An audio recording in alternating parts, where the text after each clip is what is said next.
Hey guys, Brad here. Before we start the show, I want to encourage you all to subscribe to the Millennial Mastermind podcast on Apple Podcasts or your favorite podcasting app. It's a great way to make sure that you never miss one of our most recent interviews. And while you're there, please leave a rating or review. It really helps others to find the show. Thanks.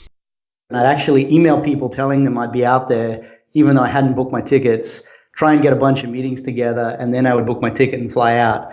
And just through that serendipitous events, I met a few of the folks on the team at Sequoia, and we kind of hit it off. And they said, "Hey, do you want to come join?" They said, "We'll teach you the craft of investing and company building." And the opportunity to do that with some of the best company builders in the world was just amazing.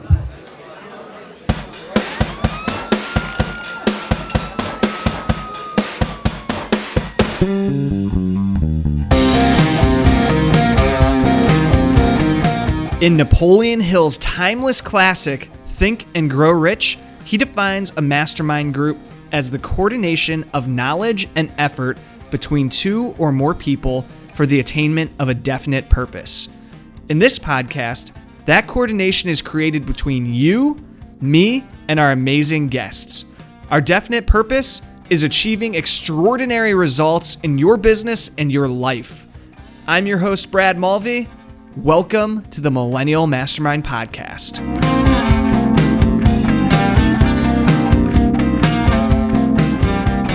Hey guys, welcome back to the Millennial Mastermind Podcast. We're going to have a great conversation for you today because I'm joined by Warren Hogarth, who is the co-founder and CEO of Empower, which is an app that helps entrepreneurs and side hustlers stay on top of their finances. It was voted one of the best 25 apps of 2017 by Time Magazine. Prior to Empower, Warren spent 8 years as a partner at the number one VC firm in the world, Sequoia Capital, where he is the lead investor and board member, helping many entrepreneurs build companies from zero to over $1 billion.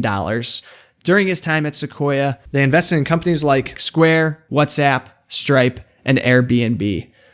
Warren's journey also began in Australia, where he moved from there to the U.S. in 2004. So I'm sure we'll talk a little bit about what that transition was like and the many challenges that he faced coming from the other side of the globe and integrating here in the U.S. But with that, welcome to the show, Warren. How are you doing today? Good morning, Brad. It's terrific to be on the show. I'm doing very well today. Thanks.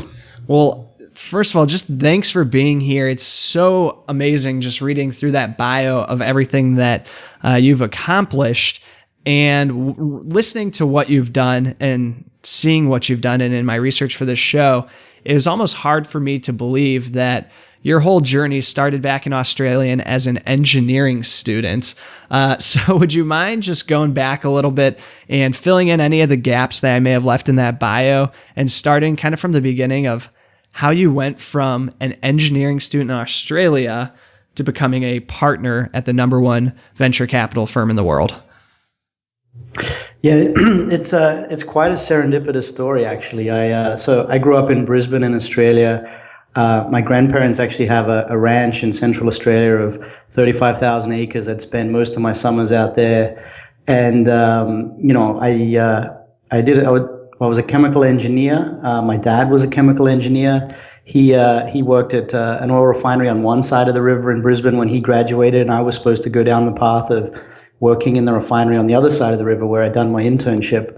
And it all started when I went to this lecture from a professor talking about the future of energy and nanotechnology and biotechnology. And for me, I had this sort of aha moment where I just thought about my career and what I wanted to be doing. And I was like, do I want to go and work in an amazing industry, which for chemical engineers is like the best thing you can do? You got all this expensive equipment to play with. But it's not going to change over the next 40 years. I'm going to be doing the same thing for 40 years. Or do I want to just dive headfirst into the latest and greatest technology, continue learning? And I had this voracious appetite for learning and see what comes of it and hopefully start my own business. I'd had lawn mowing businesses and tutoring businesses and other things on the side when I was in middle school and high school. And I love that. And I'm like, well, maybe I can combine those two things. And so I actually the next day rang up and said, you know what, I want to turn down that offer and applied to do a PhD, which as an Aussie is a great way also to go overseas. And then you fast forward a little bit, I was fortunate to win a scholarship to come over to the US, and I spent a year on exchange at Princeton, and just it completely opened my eyes up to the entrepreneurial community in the US and just how, positive people are towards folks that are starting their own businesses. And it was just one of the best years of my life. And, I wrapped up there, and unfortunately we'd filed these provisional patents. I'd won a business plan competition, but the technology I developed, while strong, the problem was the market wasn't ready.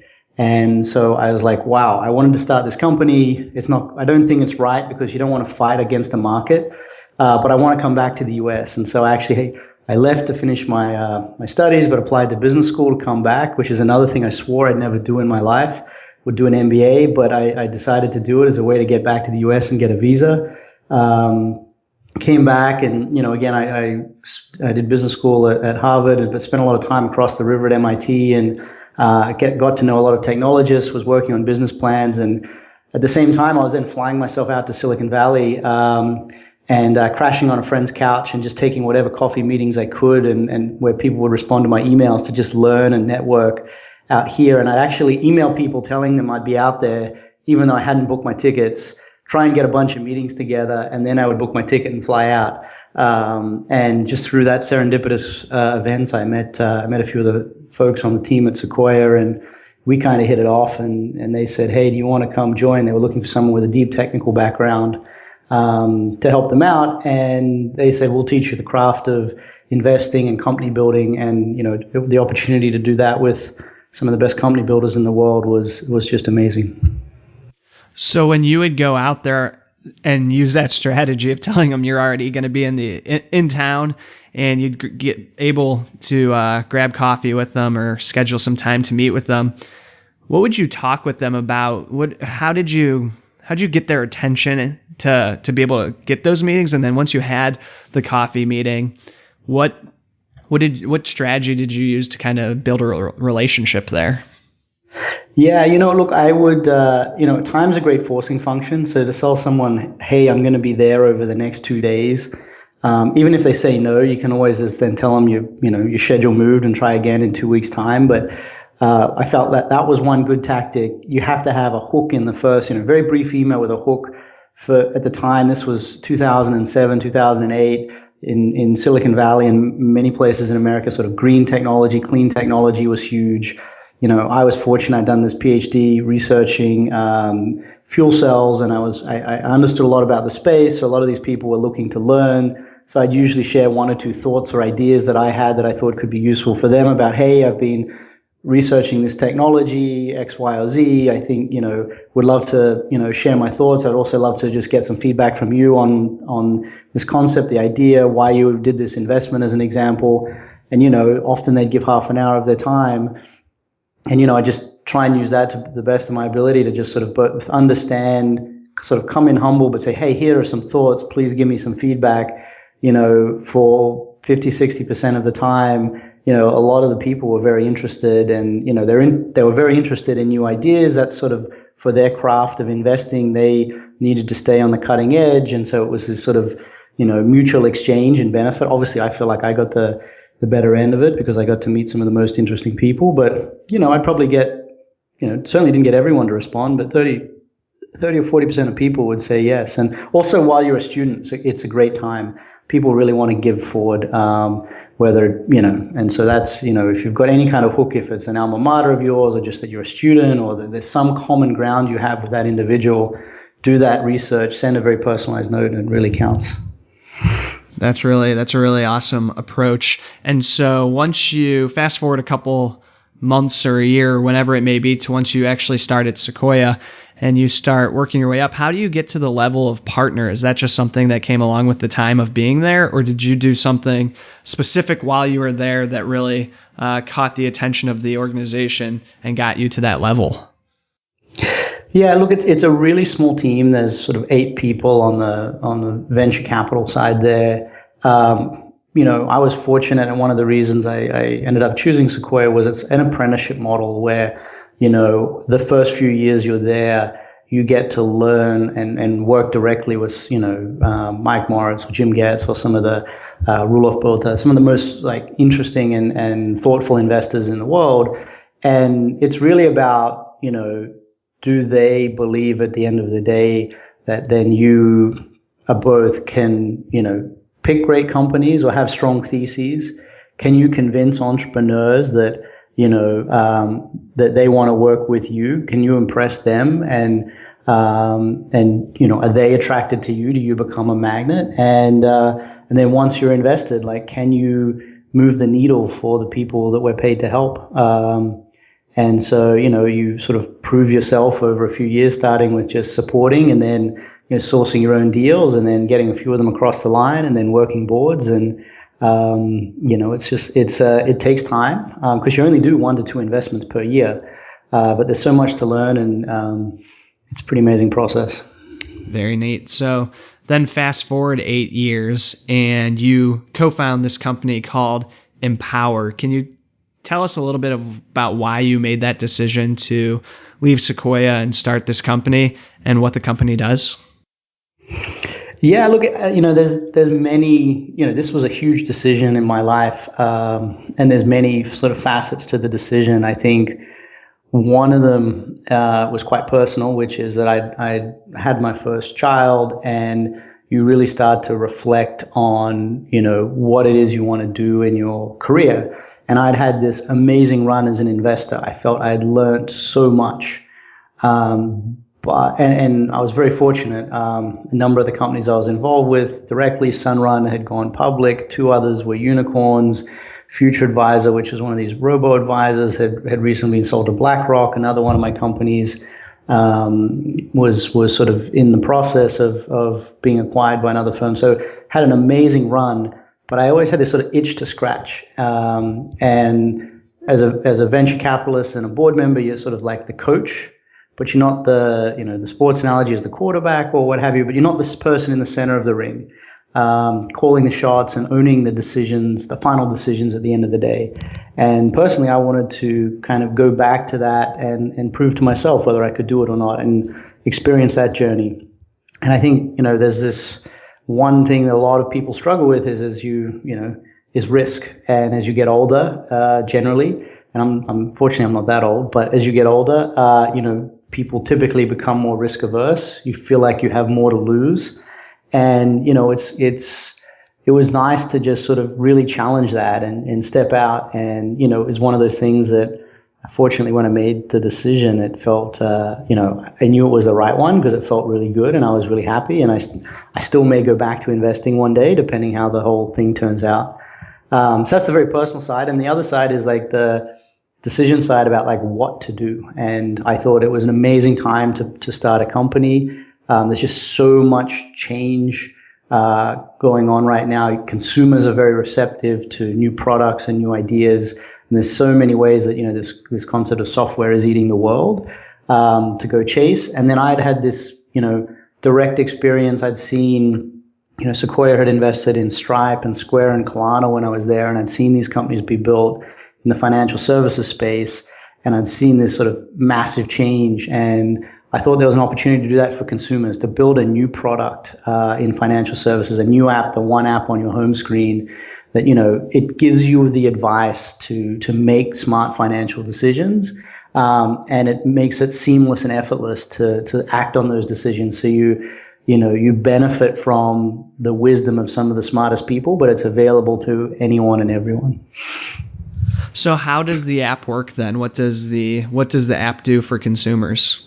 Yeah, there's for us the sort of three core pieces of the app. The first one is just, understand where you stand financially. Like, are you making more than you earned last month, or how are your investments doing? Just sort of seeing everything in one place and doing that right on mobile. And it's sort of, if it was just that, you could say, hey, it's a modern version of like a Mint of 10 or 15 years ago, and on mobile. But the two crucial pieces beyond that are, okay, you've got all of this information there. If you had a smart sibling, or a lot of people have a smart sibling or friend that they get financial advice from, if that person was looking over this data all of the time, what would they be telling you to do differently? Like when your income went up, would they say refinance your student loans? Or if your credit score improved, what would they say that you should do?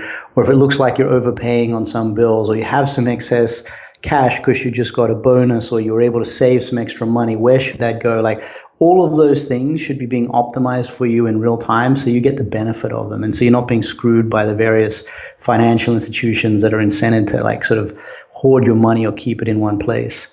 And then the ultimate piece is, well, what if you could then, you give them that advice and then, many of us are lazy, or it's just really complicated. There's like 15 screens required to like pay off your credit card at Bank of America if you want to go and try and set it up. What if you could do that in 2 taps? You could like refinance this loan, or you could move money over to your investment account or your high interest savings account, or buy some cryptocurrency, whatever it is that you want to do. That should be effortless. And so those are the principles, and that's what we're setting out to do. That's fascinating. So I'm sure while you were at Sequoia and you were helping these businesses grow and to reach their potential, you learned so much about what it takes to be a successful startup. And I'm sure living and breathing in that world, you also see that there's a lot of companies that don't make it. So are there any takeaways that kind of high level you could share of what a good startup, or what is a successful startup does well, and what's important to focus on if you are starting a company and you want to be successful, especially in those really challenging early years? Yeah, we had there were a few guiding principles from my time at Sequoia. I think the first one was just to look at sort of market size and market tailwinds. And we would always use this analogy of thinking, let's say you're a surfer. If the wave is 2 feet high and breaking in the wrong direction, if you're the best surfer in the world, there's only so much you can do on that wave. But if, whatever, it's a 10-foot break, perfect right-hand break and tube, you might not be the best surfer in the world, but you get on that wave and you can do pretty amazing things. And so the first one is, look for a market that's, where there's positive change, where it's growing or it's accelerating, or there's something really disruptive that can happen to it.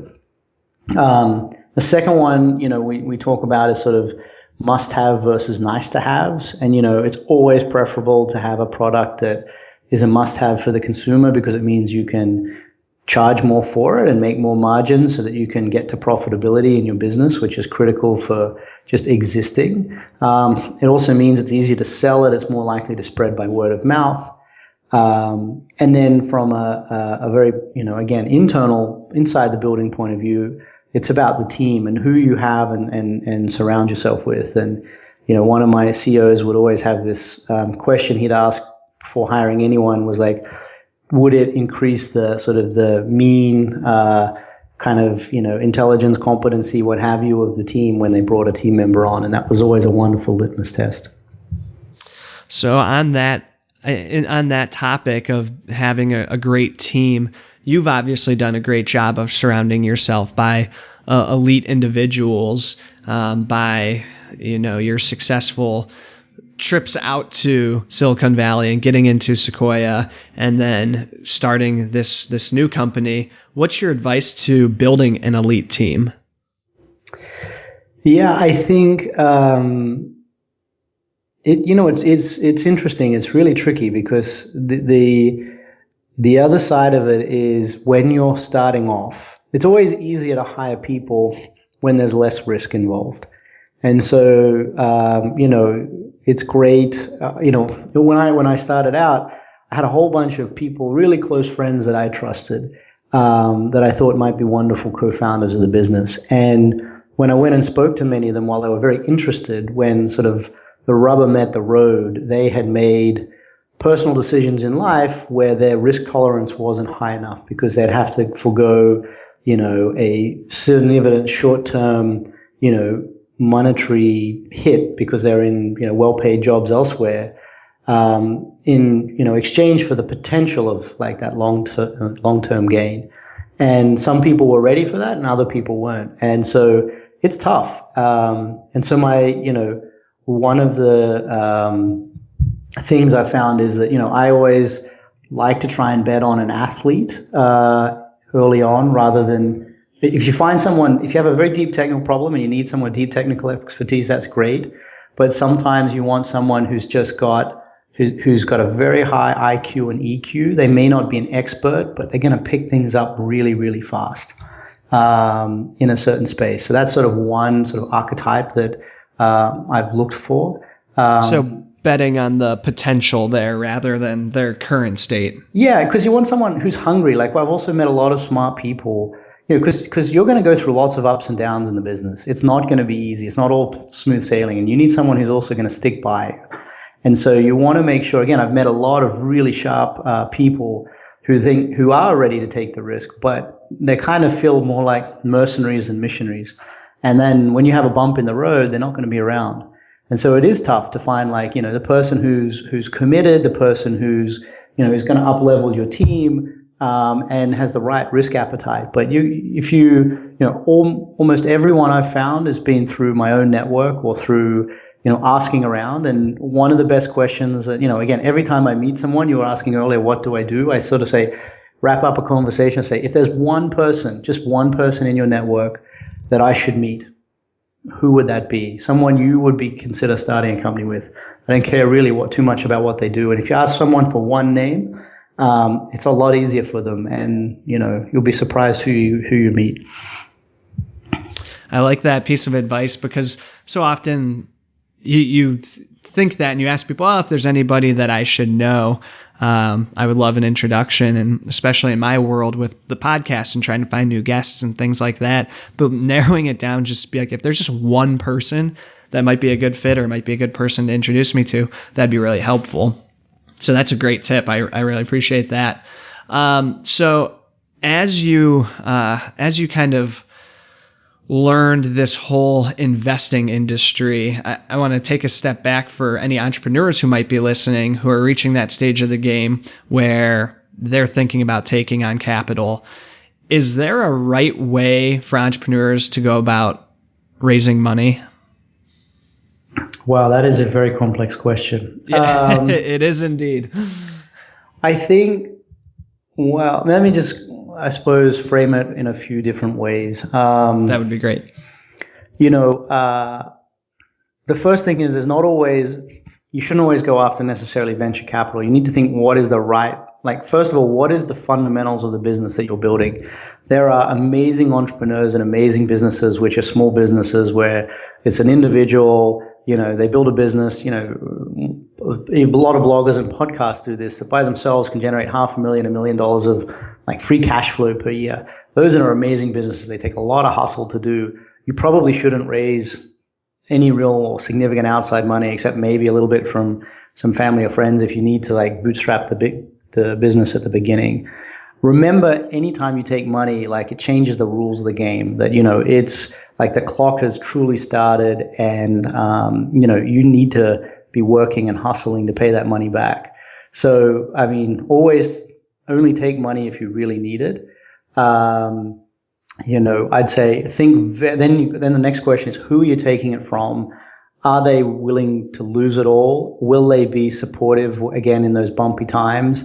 Do references on those people. Have they behaved well in the past when things went well and when things didn't go so well? Will they be supportive, potentially with more money in the future?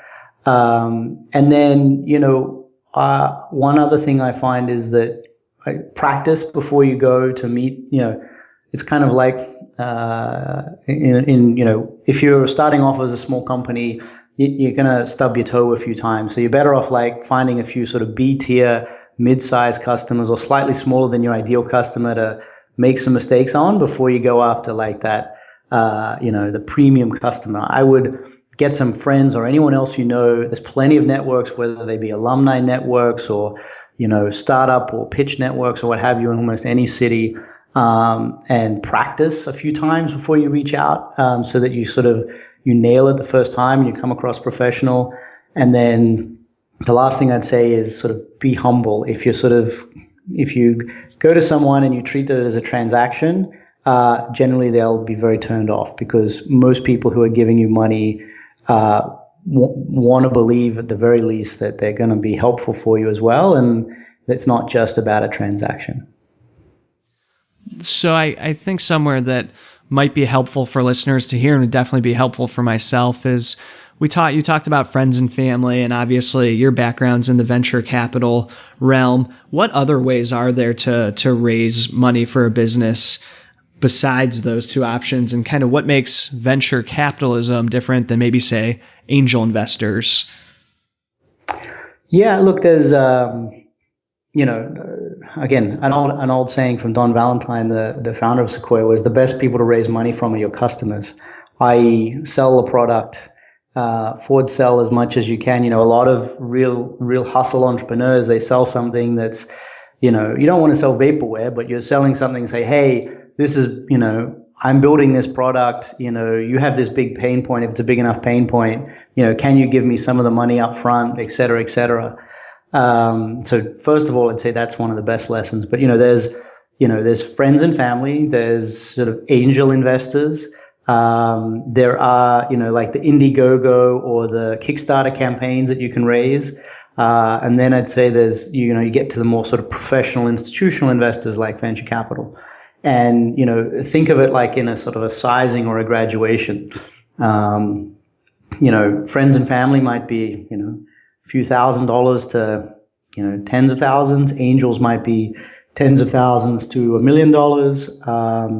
In there as well, you also have the various incubators like a Y Combinator or 500 startups, or there's often a lot of very incubators targeted at like biotech or fintech or what have you. So you can look for those. Often there's competitions where you can win 100K or 500K or get into these incubators and they'll give you a few 100K to prove out your idea. So, all of these are sort of there to help you graduate to the next level and fund anywhere between 6 and 18 months of your sort of life to get to the next level. Yeah, that's fascinating. That's really helpful for you to have walked through that, just so people have a good understanding of kind of what the different options are out there. And I really like that you mentioned don't go out and borrow money unless you really need it, and make sure you truly do need it. That's really good advice for anybody who's considering taking on debt for their business.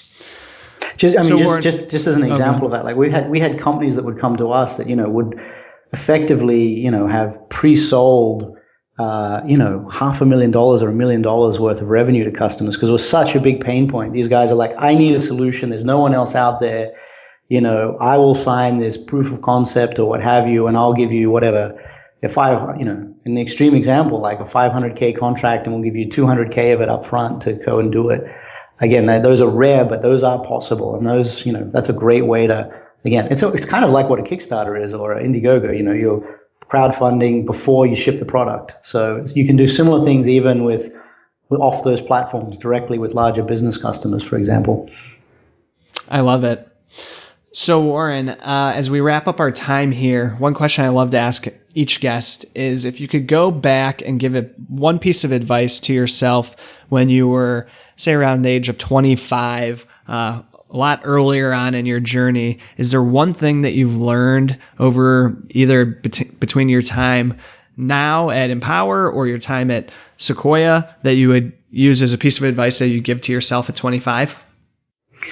So there was a book recently I read called The Road to Character by David Brooks. And I think it sums up a really important mindset. And he talks about this concept of sort of two personalities. And Adam 1, as he describes it, which is this career-orientated, ambitious, resume-building person. And the second dichotomy being the internal, self-reflective, very morals-driven person. And I think, sometimes there's so much, like for really ambitious people, it can be like what is the most important thing to go and build my resume? And I think if you think about a career over 40 years, that investment in the learning and sometimes going off the beaten path because you'll learn something unique that someone hasn't happened because you follow something you believe in, pays the biggest dividends in a career. And for me, maybe the person that embodies that the most is Sheryl Sandberg.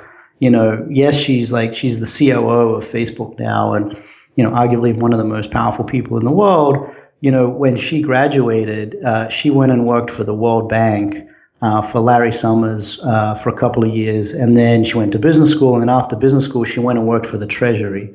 So she went and did like public service for a big chunk of time before going over and applying what she learned in business. And I think perhaps some of the things she picked up, the empathy, the training, she did a lot of work on debt forgiveness during the Asian financial crisis. Like what she learned from there made her a very unique person. And so I just encourage people to think about those decisions. You don't always have to be resume building to be successful. Yeah, and not even just resume building, but also not just focusing on how much your income is. Maybe taking on a position that pays a little less, but what you learn, the skills you develop from that are going to be invaluable down the road. Or starting a small business or a blog or a podcast or something like that, especially early on, is not going to be a huge money maker for you, but can provide some unbelievable experience and help you learn some new skills that will eventually lead to greater success down the road. So with that, Warren, I just want to say thank you so much for coming on today. And I know people are going to be interested in checking out the app. So would you mind giving people some information on where they can find out more about Empower on the internet and some resources they can check out? For sure. Just whether it be the Google Play or the Apple App Store, just search for Empower Finance, or on the web at empower.me. And there's lots of great resources. Read the reviews, and if you have any feedback, shoot it our way, because we're very focused on building a great product for our users. So would love to hear any feedback. Fantastic. And anywhere that listeners can find you personally if they want to learn more about Warren?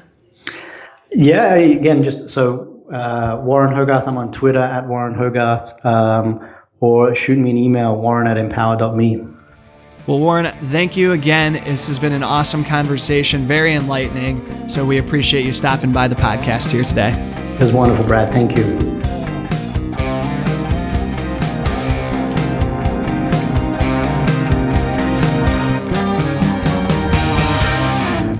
Hey guys, thank you for sticking around for the entire episode. For anybody who hung in there and is still listening, wanted to just give you a little piece of bonus content and a little word of warning. There's a famous quote that goes, 2 is 1 and 1 is none. And basically what that means is always have a backup option. Don't just have one option.